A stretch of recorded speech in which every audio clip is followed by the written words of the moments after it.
আমরা অনেকদিন ধরে দেখছি যে যারা যা তা নিউজ করে, এটা কোনো মিনিমাম কোনো স্ট্যান্ডার্ড নাই। সেই কম্পারিজনে যদি বলেন যে বাংলাদেশের যে চ্যানেলগুলো বন্ধ করা হয়েছে, খুবই আনফর্চুনেট। তাদের খুব সুনাম আছে, যমুনা টিভি বা যে সমস্ত টিভির বর্ণনা করা হচ্ছে, এটা তো বন্ধ করা হচ্ছে। এটা তো মানে খুবই রেসপেক্টেড মিডিয়া বাংলাদেশে। তারা তো আমরা জানি না, যারা ওই পারে যে সমস্ত নিউজ, ওই পারে নিউজটা হয়ে গেছে এন্টারটেনমেন্ট। কে কত জোরে কথা বলতে পারে, কে কত নাটক করতে পারে, এইটা হচ্ছে ওইখানে নিউজের। ওইখানে নিউজের ভ্যালু এমন না যে আপনি কি মানুষকে ইনফর্ম করা। আমি কেন নিউজ করি? মানুষকে ইনফর্ম করা, মানুষকে জানানো। সেখানে আসলে ইনফর্ম করার কোনো, ইন্ডিয়ান মিডিয়ার মধ্যে ইনফর্ম করার কোনো দায়িত্ব নেই। এখানে হচ্ছে কিভাবে এক ধরনের নাটক তৈরি করা, নাটক তৈরি করে মানুষের আকর্ষণ।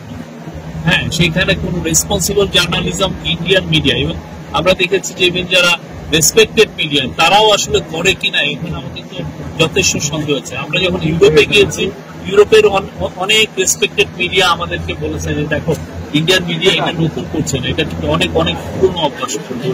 আমরা আসলে এতকাল তো দেখিনি, কেননা এতকাল তো এরা আসলে পতিত স্বৈরাচারের সমর্থক ছিল। হ্যাঁ, এখন পতিত স্বৈরাচার যে চলে গেছে, এদের মাথায় এক ধরনের বাজ পড়ার মতো অবস্থা। সেই জন্য যা তা প্রতিদিন দেখবেন যে এক গাদা মিথ্যাবাদ করছে, সকাল থেকে রাত পর্যন্ত, এবং পুরোটাই হচ্ছে একটা এন্টারটেনমেন্ট। মনে হচ্ছে যে আমরা সোপ অপেরা আছে না, এরকম আমরা নাটক দেখছি। সেগুলো চ্যানেল বন্ধ করার বিষয়ে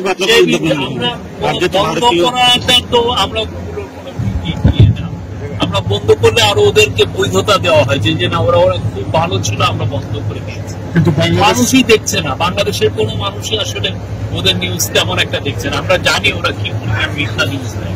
বাংলাদেশের কি পাল্টা ব্যবস্থা নেওয়ার কোনো প্রয়োজন? পাল্টা ব্যবস্থা সত্যিকার অর্থে আমরা চাই যে বাংলাদেশের যে মিডিয়া, আমরা ওরা যে ধরনের মানে যে কাজটা করেছে সেটা আমরা করতে চাই না। আমরা এগুলো করে সত্যিকার অর্থে আমাদের লাভটা কি? কেননা সত্যিকার অর্থে ওরা যে ধরনের মিথ্যা নিউজ দেয়, আমাদের সবাই জানে কি পরিমাণ মিথ্যা নিউজ দেয়। পুরোটা তো একটা নাটক, একটা তামাশার একটা শো হয়। এটা আমাদের কেউ দেখেন, আপনারা কেউ দেখেন ইন্ডিয়ান চ্যানেল? না। এক ধরনের আমরা যখন নজর আসে, যখন ডাহা মিথ্যা কথা ওরা বলে।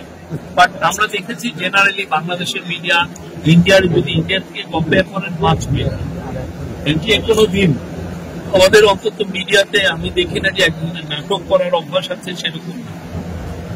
কেউ কেউ আছে যারা ধরেন পতিত স্বৈরাচারের সময় আমরা দেখেছি যে কি ভয়াবহ রকমের মিথ্যা নিউজ হয়েছে, মানুষকে জঙ্গি সাজানো হয়েছে, অপোজিশনের অধিকারটা কেড়ে নেওয়া হয়েছে। সেই সময় অনেক মিডিয়া এই আওয়ামী লীগের প্রোপাগান্ডার ভুল ছিল, সেগুলো আমরা করতে দেখছি।